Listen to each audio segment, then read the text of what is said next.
जय माता दी। मेरे सभी प्यारे दोस्तों, मैं लक्ष्मी शर्मा बड़ों को चरण स्पर्श, छोटों को प्यार और बराबर वालों को दिल से नमस्कार करती हूँ। सभी प्रेम से बोले संतोषी माता की जय हो। आज आप सुनेंगे शुक्रवार की व्रत कथा। ग्रह शांति, मनोकामना सिद्धि एवं पुत्र की दीर्घ आयु के लिए यह व्रत रखा जाता है। महात्म्य, यह व्रत शुक्र ग्रह की शांति के लिए किया जाता है, क्योंकि इसकी अनुकूलता से व्यक्ति के विद्वान, श्रेष्ठ वक्ता, राजनेता, सफल उद्योगपति बनता है। इसके अलावा वह विद्या, बुद्धि, धन धान्य से परिपूर्ण रहते हुए सुखी जीवन जीता है। उल्लेखनीय है कि शुक्र चारे दैत्य के गुरु है, जो सौंदर्य, तेजस्विता, सौभाग्य, समृद्धि व काम शक्ति को नियंत्रित करते हैं। अनेक रूपों में सर्वाधिक प्रसिद्ध शुक्रवार का व्रत शुक्र ग्रह की शांति के अलावा समस्त मनोकामनाओं की प्राप्ति, हृदय की शांति, पुत्र की दीर्घ आयु, धन संपत्ति की प्राप्ति और विघ्न बाधाओं को दूर करने के लिए किया जाता है।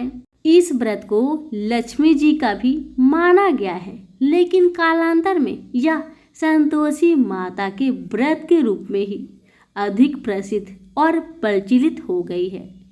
अब तो इस दिन के व्रत को संतोषी माता के रूप में सर्वाधिक मान्यता मिल गई है।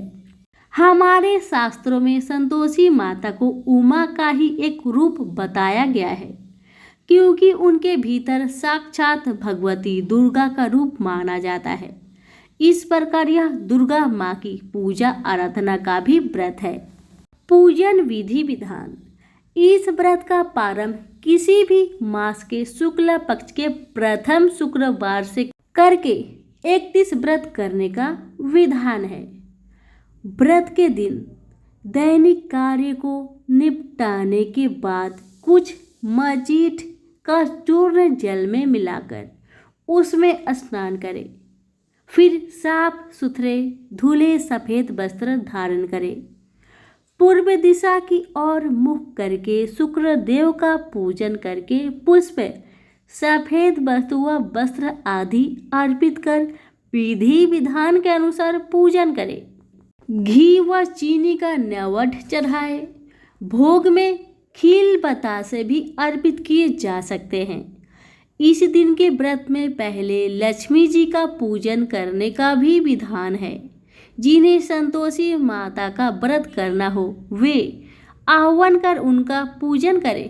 तत्पश्चात संतोषी माता की कथा को सुने। फिर भोजन सूर्य अस्त के 1.5 घंटे बाद करें, जिसमें दूध की चावल से बनी खीर का सेवन अवश्य करें। व्रत के दिन 3 या 21 माला ओम द्रंग द्रिंग द्रोंग द्रंग शुक्राय नमः मंत्र की जपे।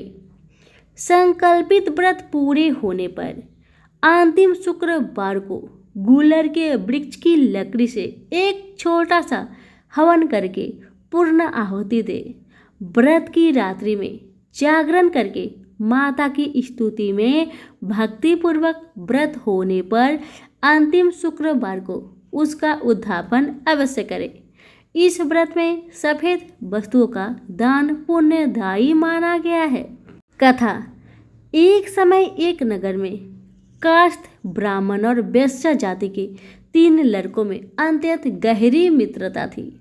वे तीनों विवाह बंधन में बंध चुके थे।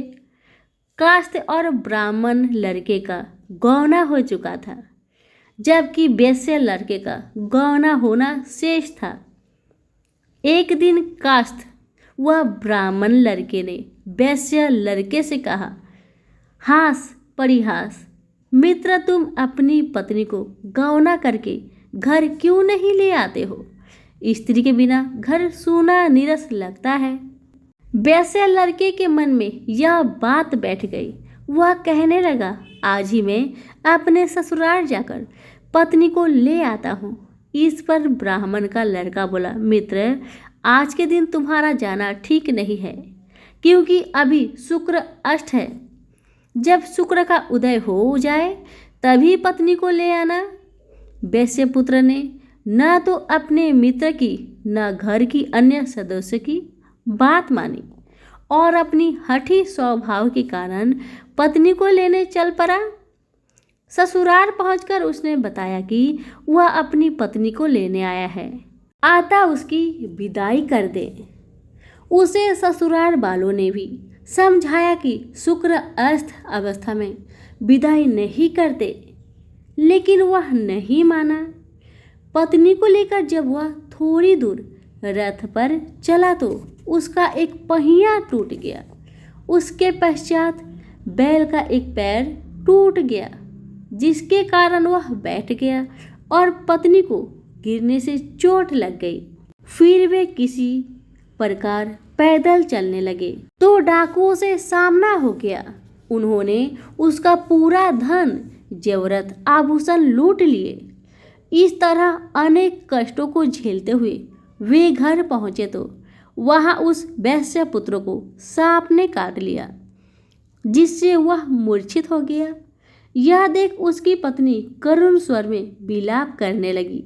वैद्य ने लक्षणों को देखकर बताया कि इसकी मृत्यु 3 दिन में हो जाएगी। जब ये सब बातें उसके मित्रों को पता चली तब ब्राह्मण मित्र ने कहा कि सनातन धर्म की परंपरा के अनुसार जब शुक्र अस्त होता है तब कोई अपनी पत्नी को नहीं लाता है, लेकिन इसने हठ करके ऐसा किया है। उसी के कारण ये सब विघ्न बाधाएं उत्पन्न हुई है। इसलिए तुम दोनों वापस ससुराल जाकर शुक्र उदय होने पर वहां से निकलो तो ये सब कष्ट बाधाएं दूर हो जाएगी। यह सुनकर उन दोनों को वापस ससुराल पहुंचाने की व्यवस्था की गई। वहां पहुंचते ही वैश्य पुत्र की आंखें खुल गई और थोड़े उपचार के बाद वह सर्प विष से मुक्त होकर स्वस्थ हो गया। सास ससुर ने प्रसन्नता पूर्वक अपने दामाद और पुत्री को शुक्र के उदय के पश्चात विदा किया। अपने घर लौटाकर वे पति पत्नी आनंद पूर्वक जीवन व्यतीत करने लगे। इस प्रकार जो कोई शुक्रवार के व्रत को करता है उसके सारे विघ्न कष्ट दूर हो जाते हैं। तो सभी प्रेम से बोले संतोषी माता की जय हो, लक्ष्मी माता की जय हो। लाखों की जनसंख्या को अपने में समेटे कुशीनगर एक महानगर था। जैसे कि अन्य महानगरों की जीवनचर्या होती है, वैसा ही कुछ यहाँ भी था। यानी बुराई अधिक, अच्छाई कम, पाप अधिक, पुण्य कम। इसी कुशीनगर में हरिवंश नामक एक सद्गृहस्थ अपनी पत्नी दामिनी के साथ सुखी संपन्न जीवन गुजार रहा था। दोनों ही बड़े नेक और संतोषी स्वभाव के थे। धार्मिक कार्यों अनुष्ठानों में उनकी अपार श्रद्धा थी। दुनियादारी से उनका कोई विशेष लेना देना नहीं था। अपने में ही मगन गृहस्थी की गाड़ी खींचे चले जा रहे थे दोनों। किसी ने ठीक ही कहा है, संकट और अतिथि के आने के लिए कोई समय निर्धारित नहीं होता। कुछ ऐसा ही हुआ दामिनी के साथ। जब उसका पति हरिवंश न जाने कैसे बुरे लोगों के संगत में फंस गया, घर गृहस्थी से उसका मन उचट गया। देर रात शराब पीकर घर आना और गाली गलौज तथा मारपीट करना उसका नित्य नियम सा बन गया था। जुए, रात से रेस तथा वैश्यागमन जैसे बुरे कर्म भी कुसंगति की बदौलत उसके पल्ले पड़ गए। धन कमाने की तीव्र लालसा ने हरिवंश की बुद्धि हर ली और उसको अच्छे बुरे का भी ज्ञान न रहा। घर में जो कुछ भी था सब उसके दुर्व्यसनों की भेंट चढ़ गया। जो लोग पहले उसका सम्मान करते थे अब उसे देखते ही रास्ता बदलने लगे। भूखमरी की हालत में भिखमंगों के समान उनकी हालत हो गई। लेकिन दामिनी बेहद संयमी और आस्थावान तथा संस्कारी स्त्री थी। ईश्वर पर उसे अटल विश्वास था। वह जानती थी कि यह सब कर्मों का फल है। दुख के बाद सुख तो एक दिन आना ही है। इस आस्था को मन में लिए वह इस भक्ति में लीन रहती और प्रार्थना करती कि उसके दुख शीघ्र दूर हो जाए। समय का चक्र अपनी रफ्तार से चलता रहा। अचानक एक दिन दोपहर के समय द्वार पर हुई दस्तक की आवाज सुनकर दामिनी की तंद्रा भंग हुई। अतिथि सत्कार के भय मात्र से उसकी अंतर आत्मा कांप उठी, क्योंकि घर में अन्न का एक दाना भी नहीं था जो अतिथि की सेवा में अर्पित किया जा सकता। फिर भी संस्कारों की ऐसी प्रबलता थी कि उसका मन अतिथि सत्कार को उद्धत हो उठा। उसने उठकर द्वार खोला। देखा सामने एक दिव्य पुरुष खड़ा था। बड़े बड़े घुंघराले श्वेत केश, चेहरे को ढकी हुई लहराती दाढ़ी, गेरुए वस्त्र का आवरण पहने उसके चेहरे से तेज टपका पड़ रहा था। आंखों मानो अमृत वर्षा सी कर रही थी। उस दिव्य पुरुष को देखकर दामिनी को अपार शांति का अनुभव हुआ और वह उसे देखते ही समझ गई कि आगात वास्तव में कोई पहुंचा हुआ सिद्ध महात्मा है। उसके मन में अतिथि के प्रति गहन श्रद्धा का भाव उमड़ पड़े और वह उसे सम्मान सहित घर के भीतर ले गई।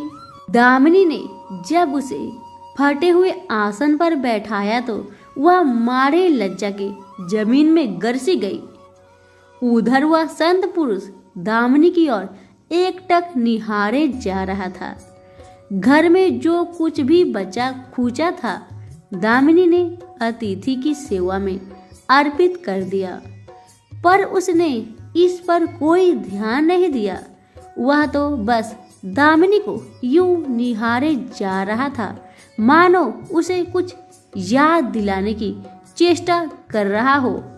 जब तक देर तक दामिनी कुछ न बोली तो उसने कहा, बेटी मुझे पहचाना नहीं क्या? उसका यह प्रश्न सुनकर दामिनी जैसे सोते से जागी और अत्यंत सकुचाते हुए मुदुल स्वर में बोली, महाराज मेरी धृष्टता को क्षमा करें। जो आप जैसे दिव्य पुरुष को मैं पहचान कर भी नहीं पहचान पा रही हूँ।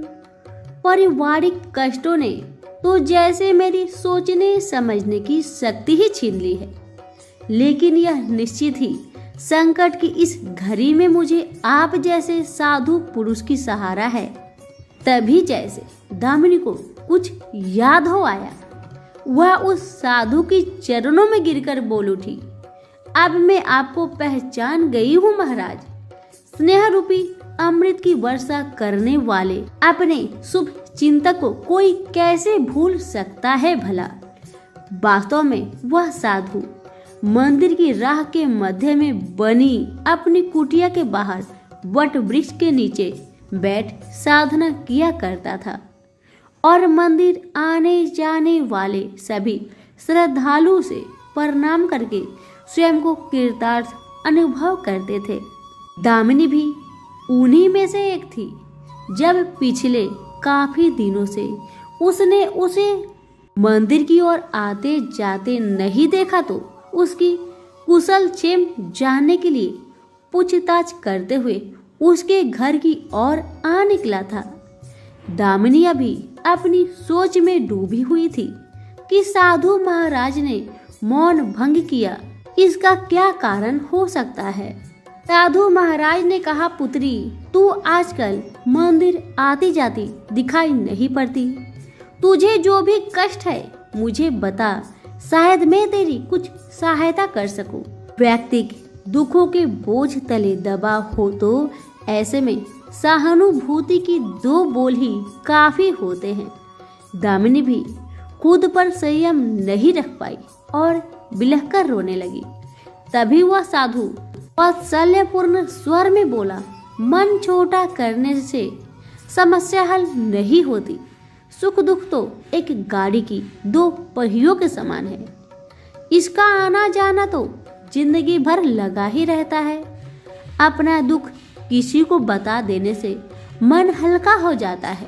कुछ देर चुप रहने के बाद दामिनी ने बोलना शुरू किया, महाराज, सर्व सुखों से भरपूर था मेरा घर। कन कन में खुशियां का नृत्य होता था। पति भी नेक और ईमानदार थे। सदा जीवन उच्च विचार की आधारशिला पर टिकी थी। हमारी गृहस्थी रुपए पैसा की भी कोई कमी नहीं थी। सुबह शाम घर में इस वंदना होती थी। लेकिन अचानक न जाने किसकी नजर लग गई कि हमारा भाग्य हमसे रूठ गया। मेरे पति कुसंगति में फंसकर अपना सब कुछ गंवा बैठे। अब तो ऐसा लगता है जैसे साया भी साथ छोड़कर जाने को तैयार बैठा हो। भिखारियों से भी बदतर स्थिति हो गई है हमारी। दामिनी की करुण व्यथा सुनकर साधु का हृदय हाहाकार कर उठा। वह द्रवित स्वर में बोल उठा, बेटी, कर्म का लिखा तो भोगना ही पड़ता है। तुम्हारे कष्टों का भी कर्मों से नाता है। लेकिन तुम चिंता ना करो, सब कुछ पहले जैसा हो जाएगा। दुख के बाद ही सुख आता है। दुख सहे बिना सुख की सच्ची अनुभूति हो ही नहीं सकती। तुम माँ लक्ष्मी के प्रति श्रद्धा जारी रखो। सबका उद्धार करने वाली प्रेम का छलकता सागर है माँ लक्ष्मी। अपने भक्तों पर सदैव उनकी कृपा दृष्टि रहती है। तुम संपूर्ण आस्था के साथ माँ वैभव का व्रत करना शुरू करो। तुम्हारी साधना अवश्य रंग लाएगी। दामिनी एक संस्कारी स्त्री थी। धर्म कर्म में उसकी आगाध आस्था थी। माँ वैभव लक्ष्मी के व्रत की बात सुनकर उसका चेहरा दमक उठा और बोली, महाराज, यदि इस व्रत को करने से मेरे परिवार पर आई विपदा टल सकती है तो मैं इसे जरूर करूंगी। आप मुझे बताएं कि इस व्रत को कब और कैसे किया जाए। साधु महाराज दामिनी की भक्ति भावना देखकर प्रसन्न होकर बोले, बेटी, सारे जगत का कल्याण करने वाली माँ वैभव के व्रत की विधि में जनक कल्याणार्थ तुम्हें बताने जा रहा हूँ। प्रत्येक शुक्रवार को यह व्रत किया जाता है। सर्वप्रथम जितने शुक्रवार को यह व्रत करना हो उसका संकल्प लेकर माँ वैभव को मन ही मन प्रणाम करे। स्नान आदि से निवृत्त होकर स्वच्छ धवल वस्त्र पहनकर पूरब दिशा की ओर मुंह करके आसन पर बैठे। सामने एक चौकी पर चावल की एक ढेरी लगाकर उस पर पानी से भरा हुआ कलश रखे, जो तांबे का होना चाहिए। कलश को कटोरी से ढक दे और उस कटोरी में कोई भी स्वर्ण भूषण रखे। सोना ना हो तो चांदी का आभूषण रखे। वह भी पास ना हो तो रुपए का सिक्का भी काम दे सकता है। शुद्ध घी का दीपक तथा अगरबत्ती जलाए और मन ही मन पूर्ण श्रद्धा के साथ माँ वैभव लक्ष्मी का जाप करते रहे। श्री यंत्र माँ लक्ष्मी का प्रिय यंत्र है, उसे सत सत नमन करे। श्री यंत्र उपलब्ध ना हो तो पुस्तक में दिए गए स्वरूप से काम चल जाएगा। साथ ही माँ वैभव लक्ष्मी के सभी स्वरूप को नमस्कार करें। कटोरे में रखे गहने या रुपए पर हल्दी, कुमकुम तथा अक्षत अर्पित करें। कोई भी मिष्ठान प्रसाद रूप में रखे। संभव ना हो पाए तो गुड़ या शक्कर से भी काम चल सकता है।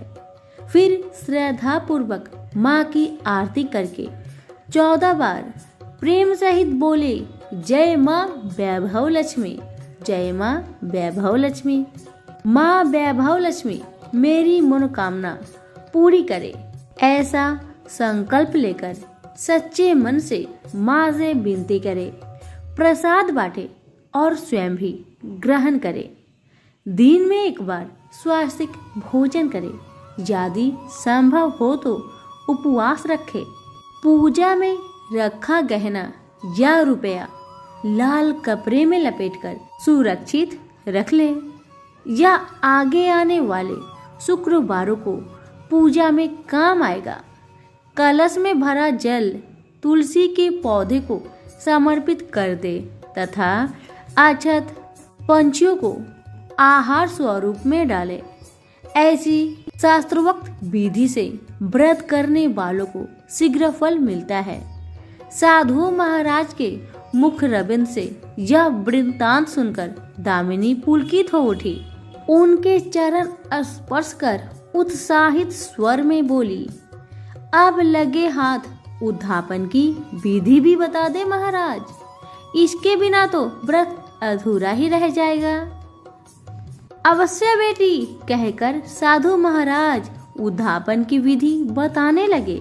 चाहे जितने भी शुक्रवार प्राय 11 या 21 व्रत करने की संकल्प ले लिया हो, लेकिन मन में माँ वैभव लक्ष्मी के प्रति श्रद्धा तथा आस्था बराबर बनी रहनी चाहिए।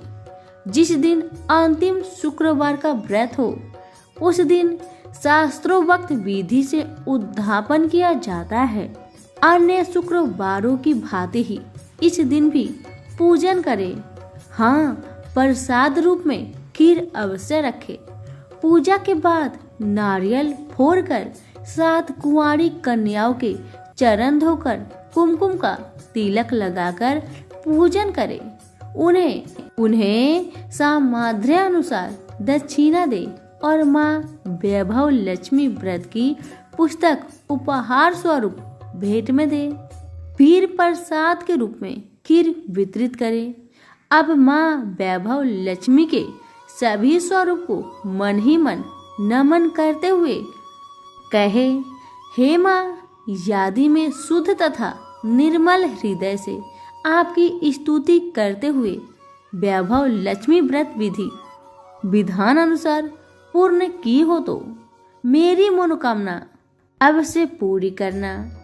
संतानहीनों को संतान देने वाली, दुखियों का दुख हरने वाली, अखंड सौभाग्य का वरदान देने वाली, कुंवारी कन्याओं को मन चाह वर दिलाने वाली माँ वैभव लक्ष्मी आपकी महिमा अपरंपार है। आपने हर वक्त की विपत्तियां हर कर उन्हें सुख समृद्धि प्रदान करना। साधु महाराज से वैभव लक्ष्मी व्रत का शास्त्रोक्त ज्ञान प्राप्त करके दामिनी भाव विभोर हो उठी। उसे अपने भीतर एक अनोखे तथा असीमित आत्मबल का संचार होता महसूस हुआ। उसने भी माँ वैभव लक्ष्मी के 21 व्रत आते शुक्रवार से शुरू करने का संकल्प लेकर साधु महाराज को आदर सहित विदा किया और मन ही मन माँ वैभव लक्ष्मी का स्तुति गान करने लगी। 2 दिन बाद ही शुक्रवार आ गया। उससे पहले रात दुखों की मारी दामिनी ठीक से सो भी नहीं सकी। माँ वैभव लक्ष्मी के व्रत करने से उसकी समस्या का अंत हो जाएगा, यह सोचकर वह मुंह अंधेरे ही उठ बैठी और स्नान आदि कर स्वच्छ वस्त्र धारण किए। आसन पर पूर्व दिशा की ओर मुंह करके दामिनी ने अपने सम्मुख रखा चौकी पर चावल की छोटी सी ढेरी बनाकर उस पर तांबे का कलश रखा।